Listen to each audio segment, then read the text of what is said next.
Welcome to pharma study. आज हम बात करेंगे बहुत ही इम्पॉर्टेंट टॉपिक के बारे में जिसका नाम है एडवर्स इवेंट फॉलोइंग इम्यूनाइजेशन। इसको हम लोग एब्रीवेशन में AEFI करके भी लिखते हैं। ये टर्म बहुत ही कॉमन टर्म है और ये टर्म मैं क्यों आज आपके साथ डिस्कस करना चाह रहा हूँ, क्योंकि अभी आपको पता ही है कि कोरोना वैक्सीन भारत में इंट्रोड्यूस हो चुकी है और majority of front line workers को कोरोना वैक्सीन का डोज दिया जा रहा है। ठीक है, तो इसको लेकर के बहुत सारे लोगों को मिथ्स हैं कि हमें ये वैक्सीनेट नहीं करवाना है। नहीं करवाने की वजह ये है कि भाई ट्रायल्स पूरे नहीं हुए हैं करके। बट ओवरऑल कोई भी वैक्सीनेशन जब भी मार्केट में आती है या पब्लिक में आती है तो वैक्सीनेशन का एडवर्स इफ़ेक्ट रहता है। ठीक है, तो कोई भी वैक्सीनेशन 100% सेफ़ नहीं होती है। 100% सेफ़ कहने का मतलब ये है कि अगर वो 99.9% सेफ़ है फिर भी उसके 0.1% अनसेफ होने के चांसेस रहते हैं। ठीक है, तो वही जो 0.1% जो अनसेफ है वो आता है आपका किस में, एडवर्स इवेंट फॉलोइंग इम्यूनाइजेशन। ठीक है, तो इम्यूनाइजेशन के बाद जो सीवियर एडवर्स इफ़ेक्ट्स होते हैं उसको बेसिकली हम लोग क्या बोलते हैं, AEFI।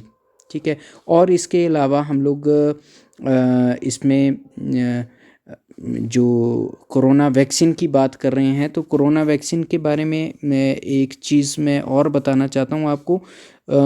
2 वैक्सीन इंट्रोड्यूस हुई हैं इंडिया में। 2 वैक्सीन कौन कौन सी है? पहली है ब्रांड नेम कोवैक्सीन से, कोवैक्सीन। ठीक है, कोवैक्सीन हमारी भारत बायोटेक द्वारा बनाई गई वैक्सीन है जो कि इंडिया में जिसका इन्वेंशन हुआ है।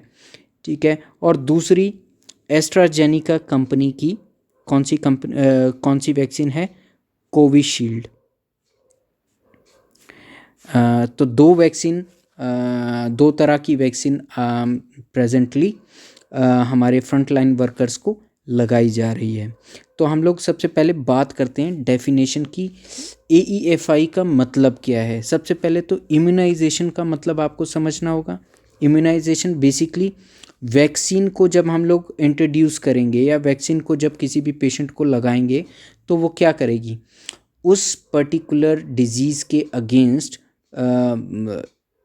बॉडी को हमें इम्यूनाइज कर देगी ताकि हम वो इन्फेक्शन कैच ना करें। ठीक है, तो वैक्सीन्स बहुत तरह की जो है बर्थ में आपको लगाई जाती है, लाइक BCG वैक्सीन है, ओरल पोलियो वैक्सीन है।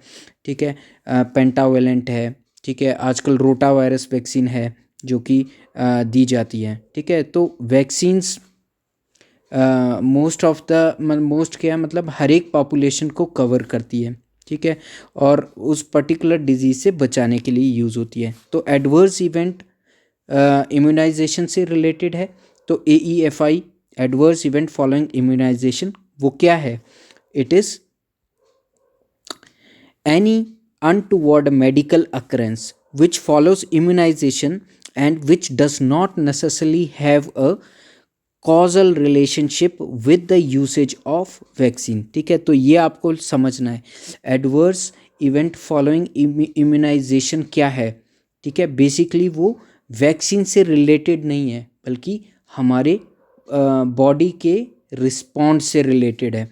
If not rapidly and effectively dealt with can undermine confidence in the vaccine and ultimately have a dramatic consequences for immunization coverage and disease incidence। ठीक है, तो basically कोई भी vaccine जब public के लिए आती है तो मेन पर्पस क्या रहता है, किसी भी ऑर्गेनाइजेशन का या किसी भी सरकार का, कि वो हर एक व्यक्ति तक पहुँचे, ठीक है। लेकिन अगर किसी पेशेंट को या किसी पर्सन को वैक्सीन के बाद AEFI हो गया और बाय चांस उसकी डेथ हो जाती है या कुछ सीरियस एडवर्स इफ़ेक्ट्स हो जाते हैं, तो वो क्या करता है, अल्टीमेटली वो उसकी बॉडी के रिस्पॉन्स की वजह से है, ना कि वैक्सीन की वजह से है।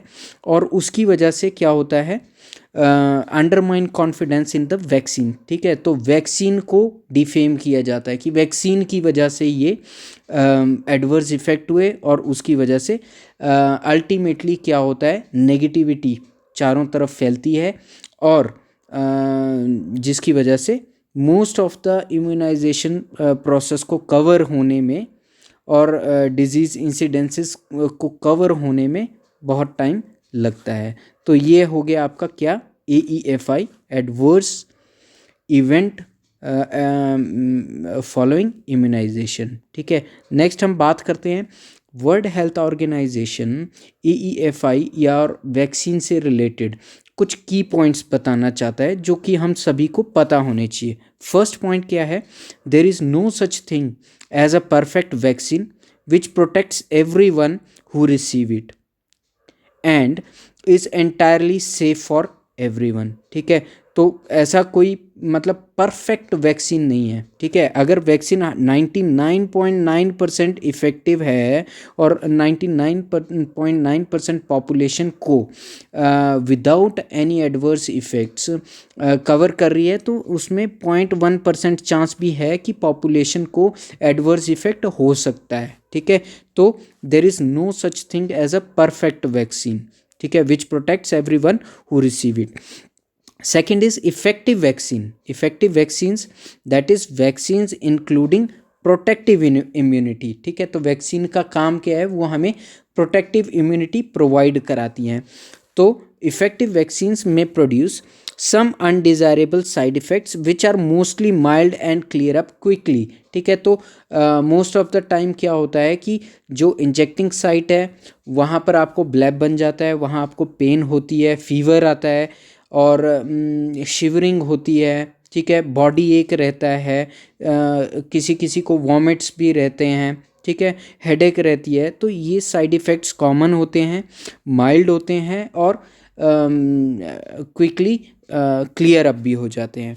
Third, the majority of events thought to be related to the administration of vaccine are actually not due to vaccine itself. Many are simply coincidental events, or others, particularly in developing countries, are due to human or program or errors, ठीक है।